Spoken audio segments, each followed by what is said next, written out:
மகளின் மருமகளே அடுத்த வர எபிசோடில் பார்த்தீங்கன்னா துளசியும் சின்ன தம்பி வீட்டுக்கு வந்துடுவாங்க. இருந்தாலும் இந்த ஊர்க்காரங்க எல்லாமே துளசியையும் சின்ன தம்பியும் தப்பாக பேசியிருப்பாங்க. அதனால இந்த ஊர் வழக்குப்படி இந்த மாதிரி தப்பாக பேசினவங்க நான் தப்பே செய்யலை அப்படின்னு சொல்லிட்டு நிரூபிக்கிறதுக்கு ஒரு விஷயம் இருக்குது.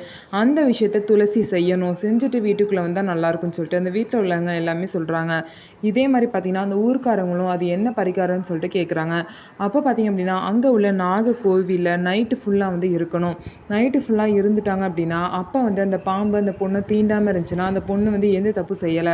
அப்படி அந்த பாம்பு வந்து அந்த பொண்ணை தீண்டிருச்சு அப்படின்னா அந்த பொண்ணு தப்பு செஞ்சதாக அர்த்தம்னு சொல்லிட்டு அந்த ஊருக்காரங்களாம் சொல்கிறாங்க. சரி நான் இதை செய்கிறேன்னு சொல்லிட்டு துளசியும் ஒத்துக்கிறாங்க. ஒத்துக்கிட்டு தைரியமாக போய் அந்த கோவிலில் நைட்டு வந்து உட்காந்துருக்காங்க.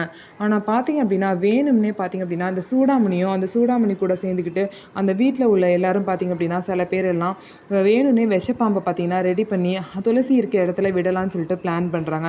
அதே மாதிரி நைட் அந்த இடத்துக்கு போய் ஒரு விஷப்பாம்பை வந்து பார்த்திங்க அப்படின்னா ஒரு பாம்பாட்டி மூலியமாக விடுறாங்க. ஸோ இதிலேருந்து எப்படி துளசி தப்பிக்க போகிறாங்க அப்படின்னு சொல்லிட்டு வெயிட் பண்ணி பார்க்கலாம். நம்ம வீடியோ உங்களுக்கு பிடிச்சிருந்தா நம்ம வீடியோவை லைக் பண்ணிக்கோங்க, மறக்காமல் நம்மளோட சேனலை சப்ஸ்கிரைப் பண்ணிவிட்டு பாருங்கள்.